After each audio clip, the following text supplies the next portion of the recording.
Good evening and welcome to Scotland at 7 with me, Sam Paton, and once again from the comfort of my own home.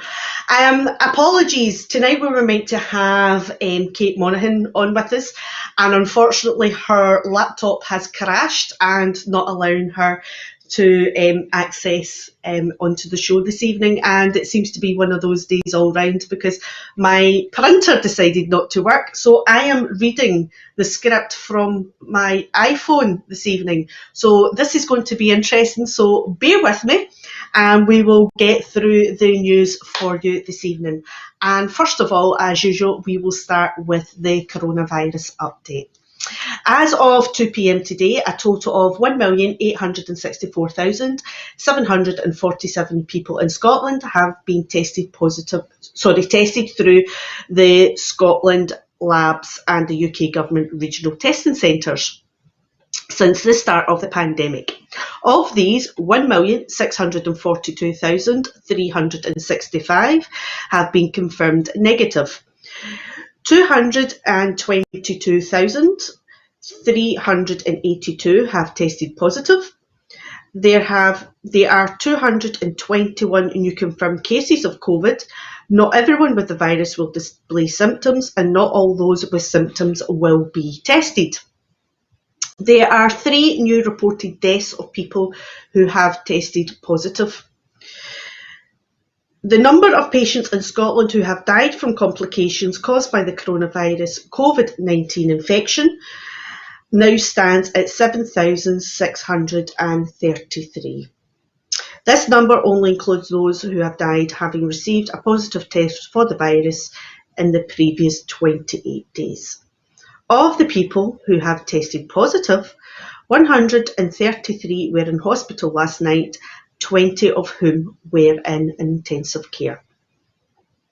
As of 8 a.m. today, 2,682,706 people have received their first dose of the COVID-19 vaccination, and 605,126 have received their second dose. The latest UK daily figures for today have not yet been published at the time we came on air. Now for the ONS update. The percentage of people testing positive for COVID-19 has likely remained level in England and Northern Ireland in recent weeks. The positivity rate has decreased in Wales and Scotland in the 2 weeks up to the 3rd of April 2021. The hospital admissions rate in England continued to decrease in the latest week, ending the 4th of April 2021.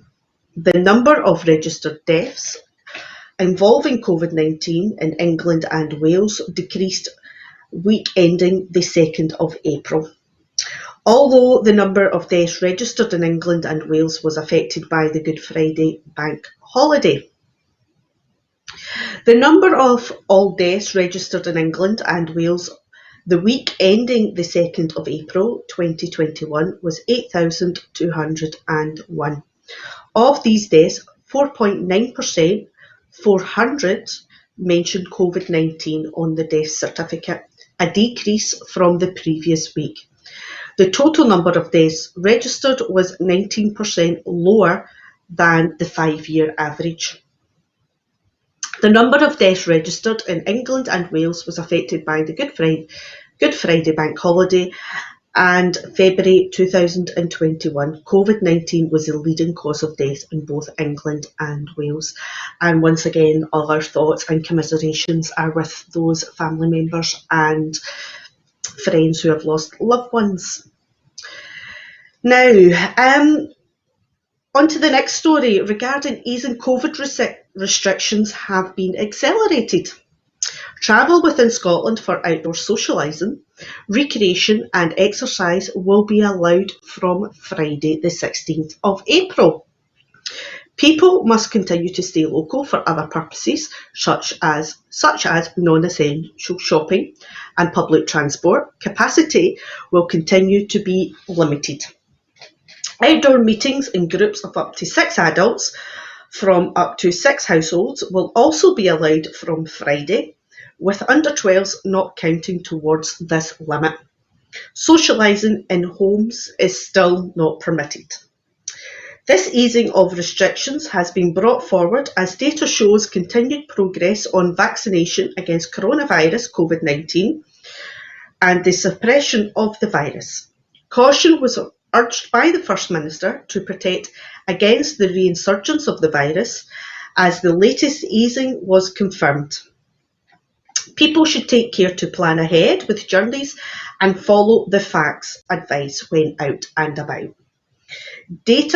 Should data permit, the whole of Scotland, including all island communities, will then be in level 3 from Monday the 26th of April. And this will mean non-essential travel between Scotland, England and Wales will be permitted. Tourist accommodation in Scotland can reopen subject to socialising rules. Shops will be able to fully reopen with precautions including physical distancing requirements, face masks and hand sanitizer in place. Excuse me, my apologies. Right, and now gyms and indoor sports facilities, including swimming pools, will reopen for individual exercise, with group activities permitted for under 18s, and all organised outdoor activity can resume except adult contact sports. Limits on attendance at life events, including weddings, civil partnerships, funeral and receptions for those will increase to 50, with alcohol permitted. Pubs, cafes and restaurants will reopen outdoors for groups for up to 6 people from up to 6 households with alcohol in line with local licensing laws, and indoors for groups of up to 6 people from 2 households without alcohol until 8 p.m. Takeaways will be able to resume normal service and with physical distancing and face masks in premises. Mobile close contact services such as hairdressers, barbers and beauty salons can resume. Non-essential work in other people's homes will also resume. Now on to the election. SNP pledge £50 million national challenge to transform Scotland's economy. The SNP have pledged to launch a national challenge competition which will provide £50 million of funding to the project with the greatest potential to transform Scotland's economy. The competition will form a part of a new 10-year strategy for economic transformation that will set out actions to deliver a green economic recovery for Scotland, as well as support green jobs, businesses and industries for the future. The work will be guided by a new Council for Economic Transformation, made up of representatives from industry, trade unions and academia. The National Challenge competition will support this work and drive innovation.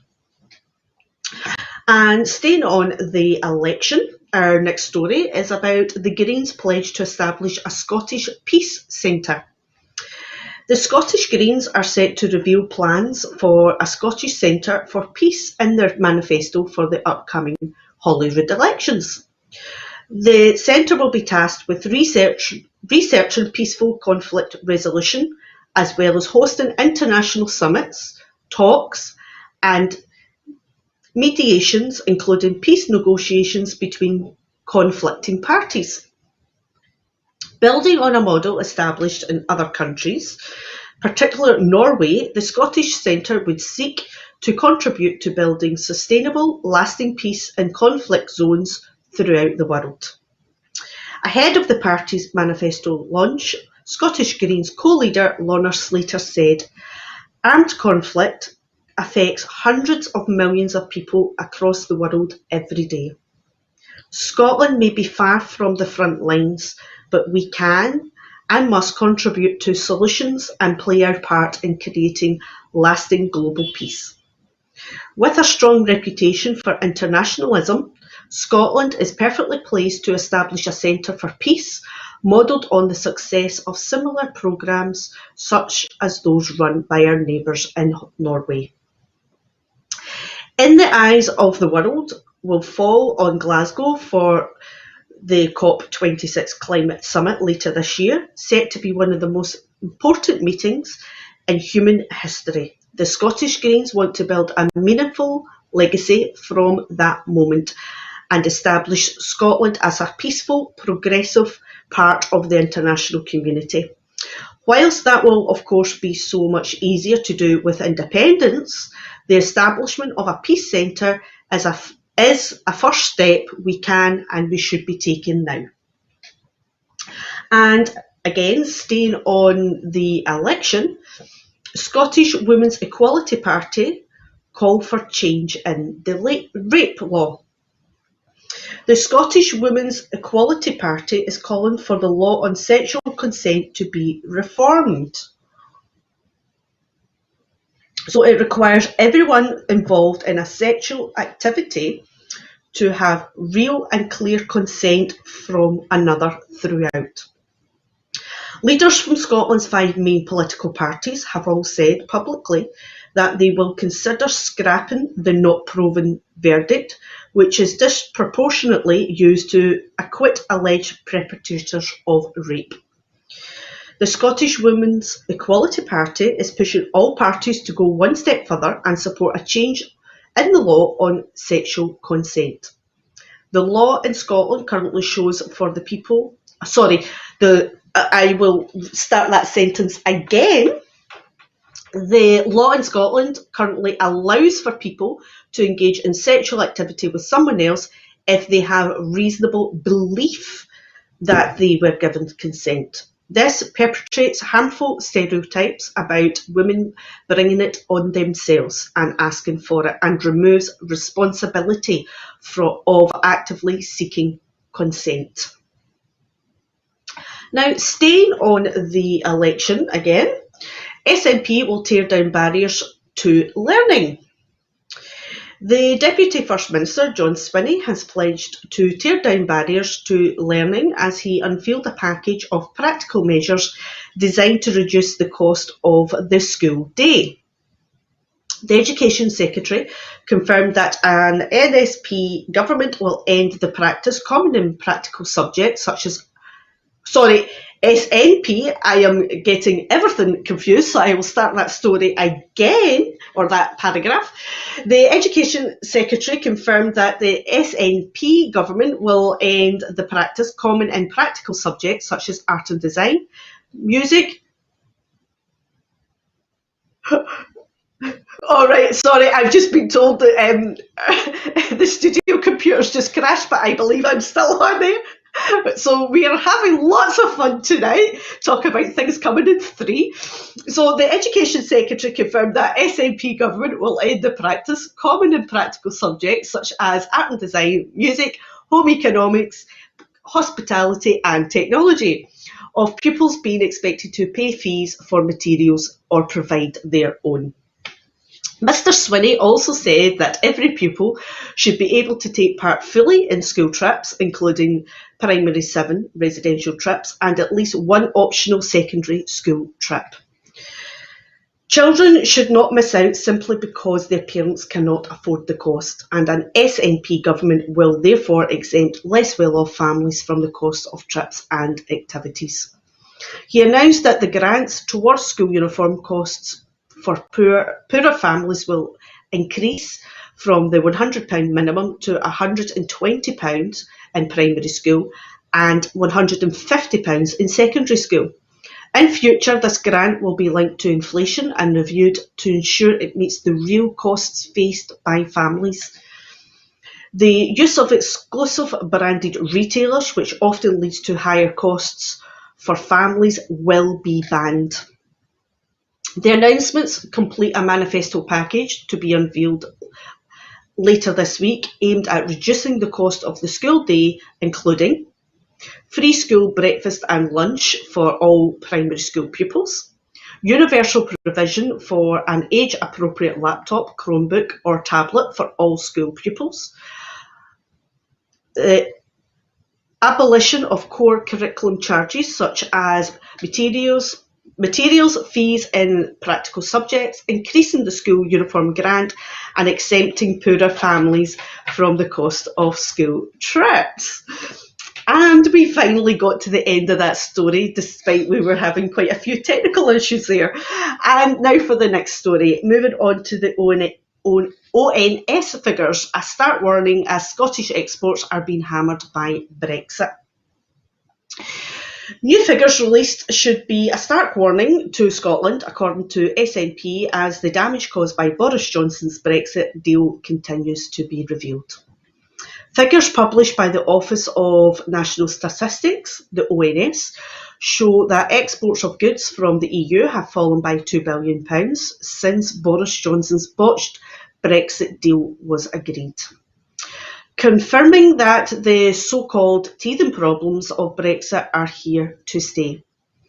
The report also highlighted that the overall value of food exports, including Scottish seafood, is now lower than in any month of 2020, having dropped by £300 million since December. Commenting, SNP candidate for Perthshire South and Kinrossshire, Jim Farley, said, "These devastating figures are a stark warning to voters about the hard reality of a Tory Brexit, highlighting the immense damage it is doing to Scotland's economy." And sticking with the Tories, the Tories warned against a blocking independence referendum. Boris Johnson has today been warned against trying to block a democratic mandate for an independence referendum by a former civil servant who helped draft the Edinburgh Agreement that led to the 2014 referendum. Professor Kate Monahan said, "Trying to prevent a referendum in the event of a pro-independence majority at Holyrood would mean the union would change from one based on consent to one based on force of law." Now a professor at Oxford University's Blavatnik School of Government, Professor Martin made the comments in an academic paper in which he added that unionist arguments suggesting Scotland could not be a successful independent country were plainly ludicrous, given the success of numerous smaller independent North European nations. And here's another story on the Tories. Former chief scientist accuses Tories of corruption and NHS privatisation.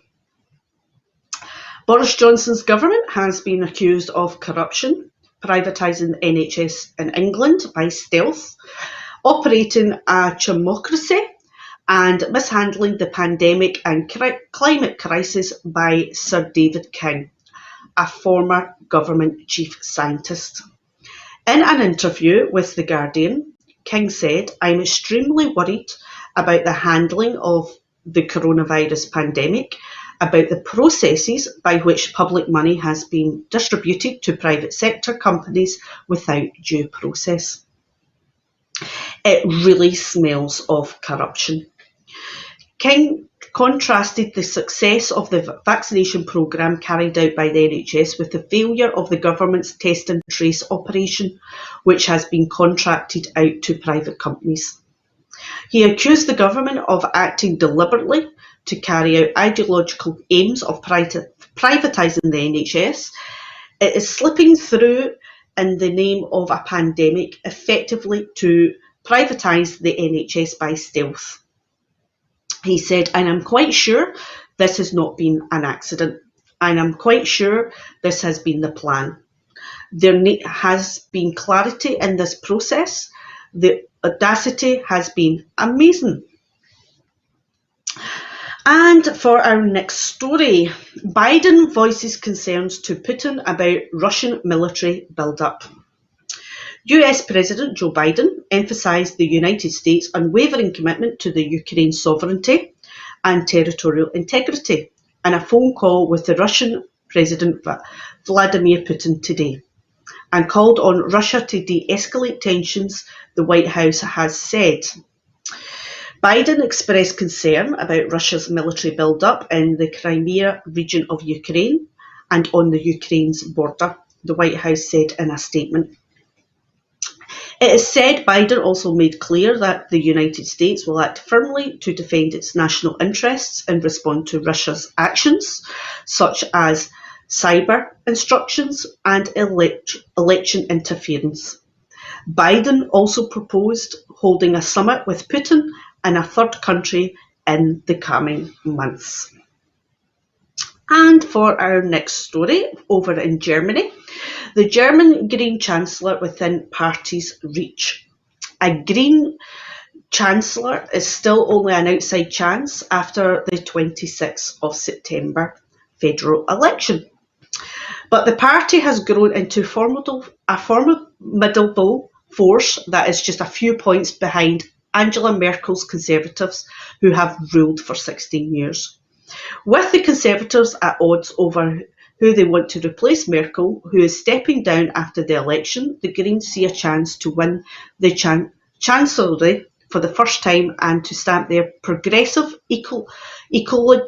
ecologist brand on Europe's largest economy. Sorry, I'm getting tongue-tied there.